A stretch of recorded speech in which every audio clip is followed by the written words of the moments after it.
Hey, Tren. Hello. Hey, Lou. How are you? How are Oh, you? not bad, mate. Not bad. Bad.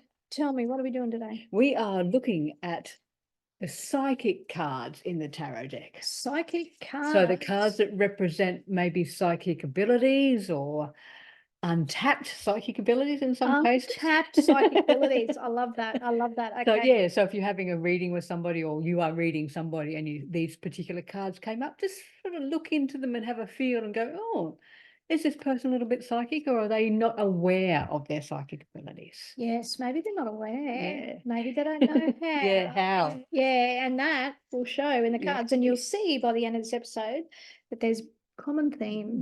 There's common themes with these cards. So yeah, so we're yes. using the Rider-Waite Smith Yeah, deck we through the are whole thing. this particular session. Yeah. So no flashcards. No, just we the just go Rider-Waite going old traditional, and that flew out, didn't it? And we have We have the Six of Swords. right. What does that say about today? That actually, to me, and we've been talking previously, We this have, about, and it's yeah. like it looks like that we are both moving into a much more secure and calmer, peaceful situations. Yes, that does look like that, Yeah, doesn't it? So yeah. turning away from something. So Yeah, because that flew out, I'm going to take that Yeah. just to be for us, for because I us, wasn't for us. actually focusing. Yeah. Okay, no, so So we'll do it properly. yeah. now. So and you guys will know whether that rings true or not Exactly. in time, because it is indicating that we're moving We are. to, like Trina said, different scenarios, different areas. And we might Yeah. have to talk about that. We might have to We talk might have about to it. talk Yeah, about that. Yeah. yeah. Okay. So what is today's podcast brings? What do we need to be aware of about today's podcast? What intention are we setting for today's Oh, podcast? We'll just fucking If take that it and is jump taken out out, 'cause again. it flew out Oh, again. Another fucking sword. So what are the swords again? They are ideas, beliefs, thoughts. Yeah, absolutely. What's the other thing? Communication, the way we communicate, the way we talk, the way we listen. All the Absolutely. things. And it can be too, like in regards to the energy, it can be sharp and pointy and all of that kind of thing. And given Yeah. that we kind of record this a little bit ahead of time, let me fucking tell you, the energy has been shit. Oh, So I've had enough. I really have had enough.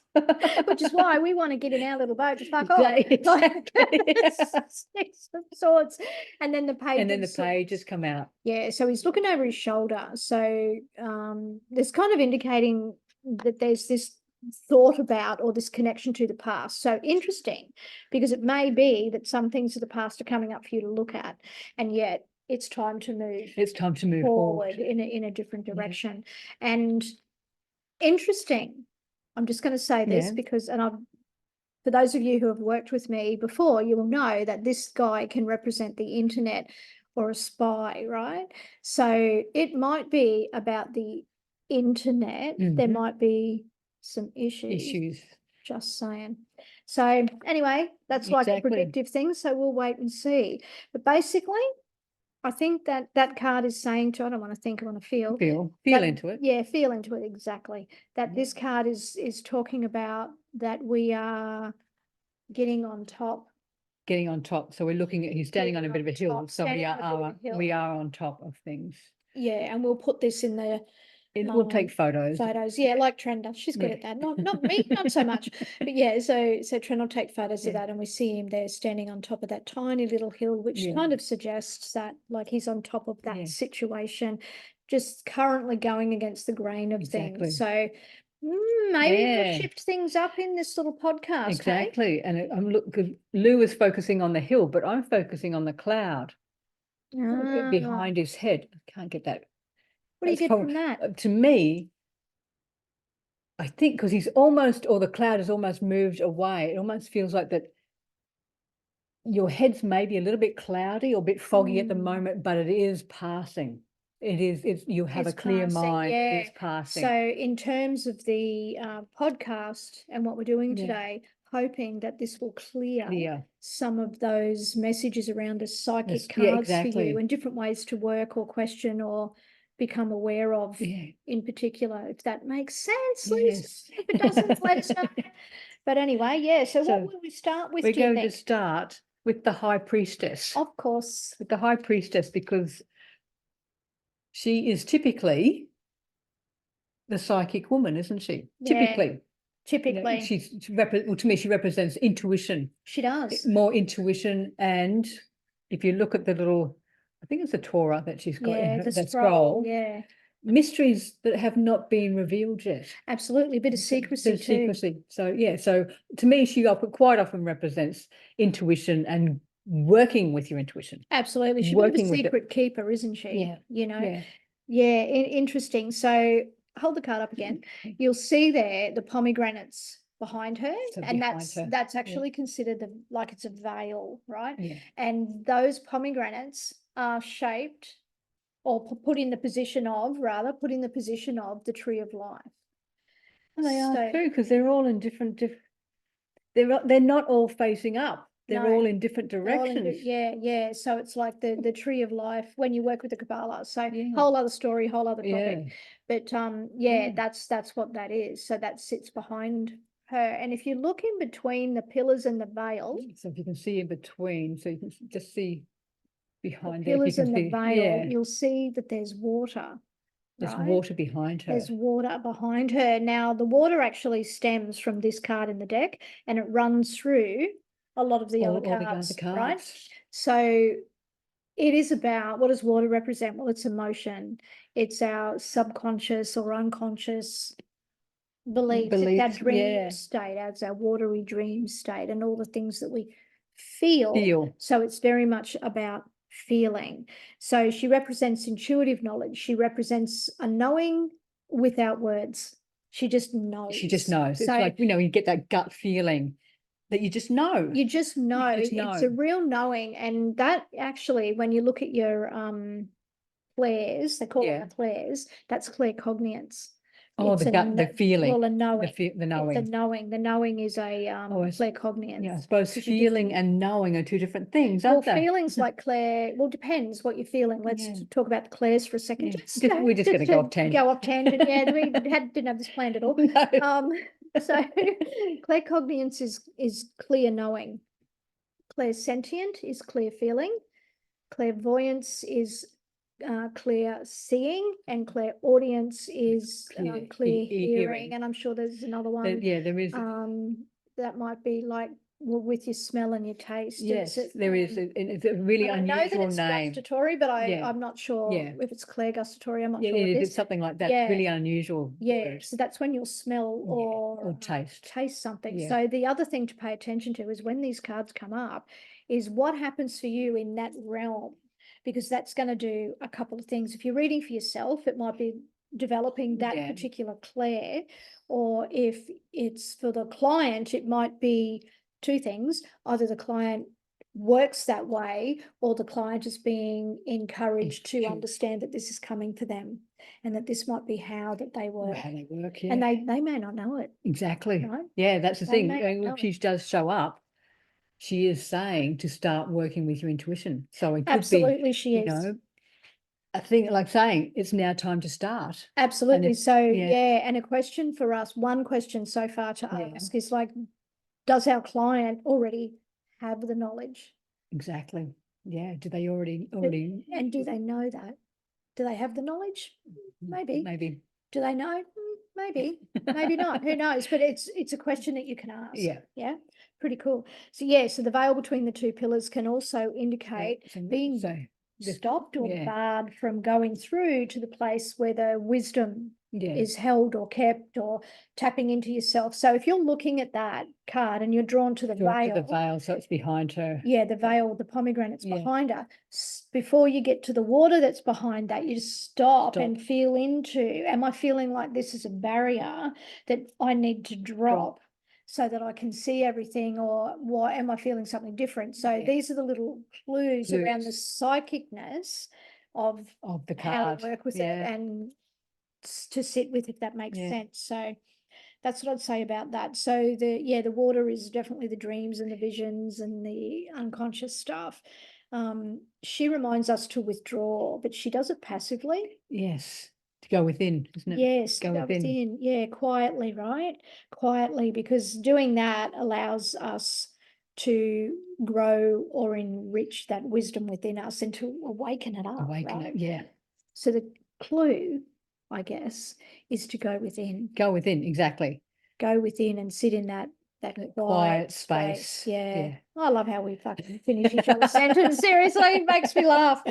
Oh, funny. So there's this little quote that Arthur Edward White, who is the author of these cards, wrote. So it's way back in the early 1900s. Yeah. So I'll just read it. So it may or may not make sense to you. And I'm not the best reader, but I'll read it anyway because it's his. And he wrote this about the High Priestess. She has been called occult science on the threshold of the sanctuary of Isis, but she is really the secret church, the house which is of God and man. She is the moon nourished by the milk of the supernal, I think. Yeah, I think we say it's supernal. Supernal mother. In a manner, she is also the supernal mother herself. That is to say, she is the bright reflection. There are some aspects in which this card is the highest and holiest of the greatest arcana. So he looks at her as the holiest and the greatest, the mother that nurtures self, that she is the mother of the wisdom, of the keeper of secrets, of the intuition, of the knowing. So that's how Waite sees her. the High Priestess. So, and he's the author, right? So I'm sure it's changed along the way because times have changed. It develops, right? Like everything else. But yeah, now the towers. Let's just look at the towers for a sec. So when we say the towers, is the pillars on either side. Pillars on either side, right? So they indicate the moving. There's a whole lot of other stuff, but I'm only going to talk about the psychic piece. Yes. So they talk about the shadow and the light and how she can move from one to the other, right? And she asks us to feel rather than to think.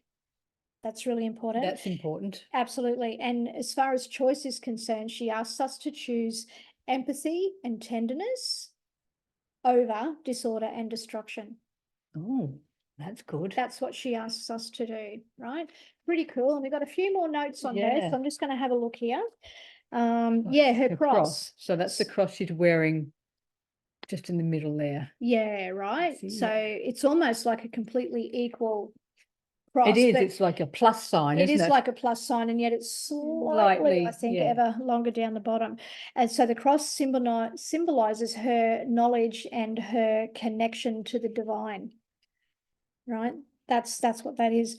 Now the moon, we look at the crescent moon down the bottom here. So the moon speaks to her affinity with the subconscious and the feminine intuition, right? Beautiful, right? And if you look at her dress, you'll see that it's like waves, right? But it seems to me, it sort of flows in, and it's almost like the water and her dress are one. And that is because it's about her embodying and understanding the emotion that she feels. She knows to go with the flow of what she is feeling, right? Very much of what she's feeling. So really interesting because she holds the Torah. The Torah, so that's the little scroll we were talking about before. Yeah, and if on some cards it'll actually be spelt out, and on this one you can see it as Tora. There's actually the official word H on the end of that, and it refers to the word of God as revealed to Moses, as written in the first 5 books of the Hebrew scriptures. So it speaks to all that wisdom and all of that stuff that's downloaded, so to speak. But the word can literally mean direction or instruction. Torah can mean that, and that it is accompanied by sacrifice or ritual. Oh, well, that makes sense if you are tapping into your inner wisdom and your inner intuition, isn't it? Yeah, absolutely. So if you do have your own little, I won't say sacrifice, but more of a ritual. Create your own ritual. Create your own ritual. And I don't know about you, Tren, but I have found that when I have ritual, like I have a little ritual before I meditate, I say certain things, I do certain things. Before I do a reading, I have these little rituals, and I find that when I do them, it's like it strengthens and brings that energy in. It's like, everyone being all the energy around me all comes in and says, like, we're here now. Exactly. And we're ready to go. So try your rituals. Exactly. And see if that helps improve the strength of your Exactly. readings and the strength of what you're doing. So, because, you know, the Torah itself, or the you know, the 5 scriptures put together, that book has been considered one of mystery and secret knowledge anyway. Yes. Right? You know, I don't know, listen to a bit of Greg Braden. He talks Oh, about all okay. this. Yeah. And certain books and scriptures that have been discovered now, Yes. right, about how we can connect back to ourselves in a really divine way. So Yes. he might be worth a look up and a Yes, listen to as exactly. well, I Yeah. think. But basically, she represents your heightened psychic awareness, intuitive ability. She's a secret keeper, and she's a bit of a fucking mystery, really.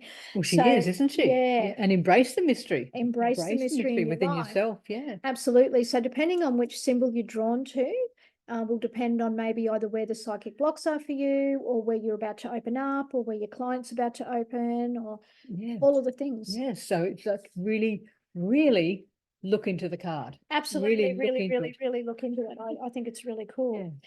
Now, the minor card that is That said matches that. to join or match or give you a clue into that, and we'll hold them both up together, I think. It's actually the 2 of Swords. The 2 of Swords. Now, why the fuck would it be the 2 of Swords, right?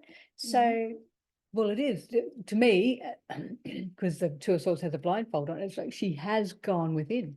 absolutely, that's exactly what that blindfold is. She's gone within and gotten rid of the distractions. Yeah, it reminds us to go within to get rid of the distractions. So the blindfold on that card is necessary, and we can see by how perfectly placed that is. Yes. It's not messy. It's not in a No. hurry. It's been perfectly placed on. Put on with the full intention, isn't it? It's a full intention of being tight.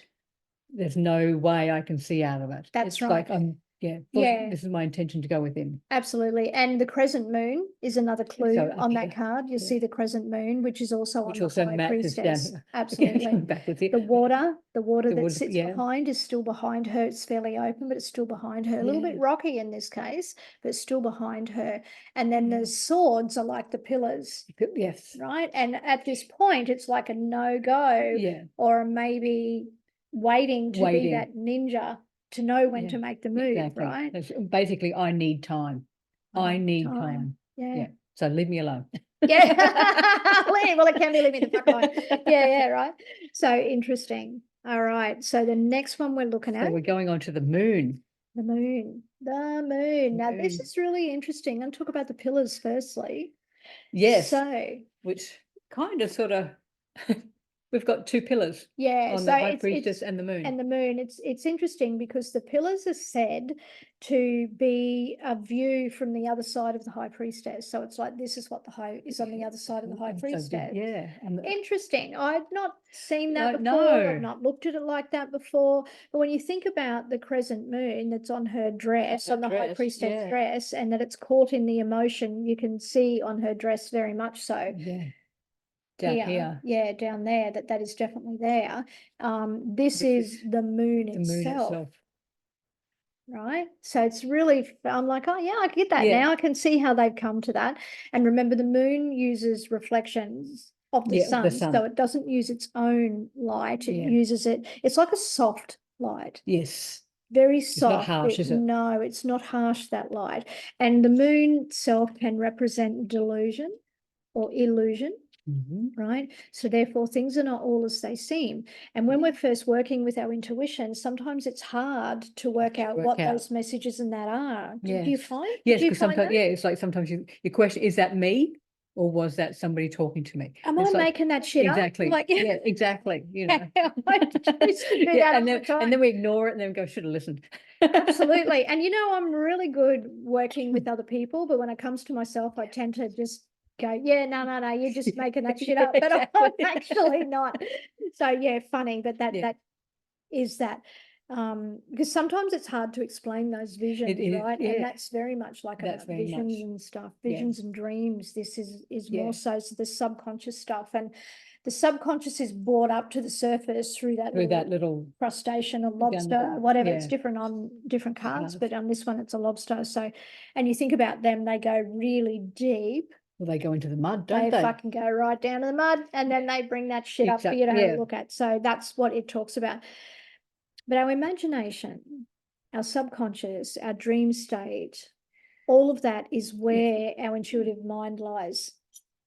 So start taking note. Absolutely start taking note. So, yeah, so the moon represents intuition, creativity, gestation, dreams, subconscious visions, images and myths. Yeah. So right? even if you sort of talking about create, so if you're getting funny dreams or funny visions or anything, either make a note or do a quick sketch or something just to get it out. Get out of your body, Get it absolutely. out of your body. Get out of your body. Yeah, very important. And date it. Date it. That's a whole topic for another fucking conversation, but make sure you date it. So yeah, the moon card is of the imagination. So and the road between the towers, when we hold that up, you see this little yellow road that runs through. Sort of between the two little wolf and dog. The wolf and the dog, yeah, which is two sides of ourselves, right? It suggests a gateway into the unknown. So there's the unknown again, right? It's the going in to the unknown. And also the pillars and the path like that is a common symbol for shamans and healers when they're going off to do some kind of work or get some kind of vision. Right, to get some information. Exactly. That's what they see or what they follow. I suppose. That's the symbology they follow, and that can become their ritual. Yes. Right. So again, back to ritual. Interesting. So like the high priestess, the moon can indicate a turning away from our outer concepts and making it more introspective. Now the high priestess symbolizes our quiet intuition. So she's a lot more quiet about it. Yeah. But the moon's excited and excitable and it's stimulating. So it can stimulate all of your images from the unconscious. So the energies between the high priestess and the moon when we're working psychically is more like that. So is the high priestess asking you to find this in the stillness and the quiet, whereas the moon is more excitable. Yeah. Right. Just interesting from an energy point of view. And of course, it's a whole lot of other things, but we're only focusing on that today. Yeah. Which is interesting. Okay. So the moon rules the night, right? And all things dark within. Right? So it's like talking about our shadow side, isn't it? Absolutely. And we're going to love the shadow because that's part of us, right? Exactly. We want to embrace that. We don't want to push it away. We want to actually embrace it because we learn from it, right? Integrate it, yeah. And the moon also rules the sea and all that is tidal within. This is the interesting part because it's like, again, because it's got the water on there. So you think tidal, absolutely. And cycles. Cycles, right? Because the moon has many aspects and she changes a little every night, doesn't she? Right? She changes a little, she waxes, she wanes, she becomes full, she becomes dark. And the endless changes, and yet they're predictable and steady. Exactly. Even though the moon can feel erratic, there's some prediction around and predictability. You've got an idea when it's going to wax and wane, when it's going to be full, when it's going to be new, and you've got kind of an idea when all this is happening. Kind of an idea, So it's good to tune into the different phases of your psychic ability as well. And the thing about that too is when we're working with cycles, in this sense, the moon can represent the circle, right, which is the symbol of the cycle. Exactly. Right? Our intuitive ability can be like that. We can be go around and then we get here and then we stay here for a bit, then we go around and we get more and we uncover more. And life's like that, exactly. Right? And we can be off and we can be on. Absolutely. We can be dark, we can be light, we can be full, we can be like, gone. Disappeared. I feel like we disappeared. So basically, and our human calendars are marked and predicted by the moon. By the moon phases, right? Like fishing by the moon. Exactly. Well, even we talked about having Easter a couple of weeks ago, that was dictated by the moon cycle. Absolutely. And you would have heard, I dare say our listeners would have heard times when like the moon is full and what happens in a health setting. Like a hospital setting. Yes. You can prepare for things like that. And you can prepare for things like that. That when things may be getting a little bit intense. Absolutely right, because fuck knows they can. They can. So the moon is the symbol for all that is psychic, yes, of crystal balls and of women. Because Exactly. it's It's a cycle. cyclic, right? Yep. Just incredible. Yep. All right, so we're going to show. So we'll do the minor, won't we, for the moon? Yes, we will do the minor yes, for the moon. I'm like, no, I had it mixed up. Yeah. we get confused sometimes. And so the minor card for the moon is the Seven of Swords. So why might it be the Seven of Swords? You look at it and you think, well, it doesn't work. It's not psychic. How does but that happen? It's the deception. The deception. The things that are hidden. Well, not so much hidden, but hidden. Yeah, like the sneaking away of something, right? So the Seven of Yeah. Swords is typically what? Betrayal, theft, taking your own intellectual property, making a quiet exit. Yes. That kind doing of thing. things undercover. Thief in the night. Yeah, that fucking undercover little bastard. Yes. Yeah. So it can be that. So in this, we've looked at it and gone, it's about the deception. And the things that don't seem as they are. The illusion and disillusion, isn't it? Yeah, illusion and disillusion. Yeah. So when the Seven of Swords comes up, you might now have a different view, particularly if you're seeing all the psychic cards around. Exactly. And of course, if you saw, this is going to go two ways, just to confuse the fuck out of you. So the moon and the Seven of Swords can be that someone is just outright lying to you. Yes. Right? Together like that. However, if there were other psychic cards around. So if you had these two as well as those. Yeah, and you'd remember it's all around your intention. So if you'd set your intention on understanding someone's psychic ability, or they were asking you about their psychic ability, or you had a sense that this was about psychic ability, then this would let you know that the person may be trying to sneak away from it. Exactly. Or not wanting to face ignore it, sort or of thing. ignore it, or all of those things. And yet no matter what they do, they're going to have that with them anyway. Right? So it can be that. Right? So interesting new take on the Seven of Swords, I might say. Yes, that was back from our blind spots. Back from our blind spots. There we go. Another one uncovered. All right. What's next? Now we have the Hermit. Okay. We have the Hermit, which is an interesting card. It is really an interesting card. Again, it's all about going within. It is. Isn't it? This is basically taking yourself away. Yeah. To purposely go within. Absolutely. To purposely. That's the point. Purposely go within. It's a decision that's been made to purposely go within. Because the Hermit can be a teacher, a guide. It can represent personal development, pardon me, the light of consciousness, solitude, wisdom, loneliness, being alone can represent all of those things. So it has that energy, which is, as Tren said, to take and remove oneself, right? So deep introspection here. Very, very deep. Very deep. A lot of self-reflection, a lot of wisdom, this dude. Yeah. Now, he can suggest spiritual advice on a withdrawing, as you said, from the outer distraction, but he can also represent meditation and contemplation. So this card gives you the clue as to the how to do this. How to do the, right? If we're talking about rituals. Rituals, that might be. It might be just a simple, do a 5-minute, 10-minute meditation. Absolutely. To take oneself away and out, to spend time with self, to center the ground, to do all the things, right? So that's what that is. So he also reminds us that the answers lay within. Exactly. Right. So he's like, you already got the answers, dude. You're your own wise counsel. So that's what he speaks to. And he tells us that the answers to the questions can be found in the stillness. So similar to the High Priestess, where it's like there's a stillness in order for you to develop or uncover or have the answers come up or revealed. Exactly. They're both quiet cards. Very right? quiet. Yeah. Whereas very the moon is a little bit more excitable about what it's got doing. coming. Yeah. So he encourages cultivating solitude, right? So that you can go deeper and have a better connection to spirit, to your psychic abilities and your inner voice. That's what he's suggesting. And that obviously with practice it'll develop and develop. deepen. I'm like, what's the word I'm looking for? Develop and deepen. Develop and deepen. And of course the inner voice becomes a lot clearer. So that's what he's referring about. So we can go within to activate here's the key here, the unconscious mind. Right? So he's very much about that. Now, like the High Priestess, he leaves the outer world to journey within. But what's different about this dude is, see that wand? See this that wand is there. Support. It is absolutely his support. He uses it to support himself and he uses it to guide himself. So it can be used two ways. Yeah.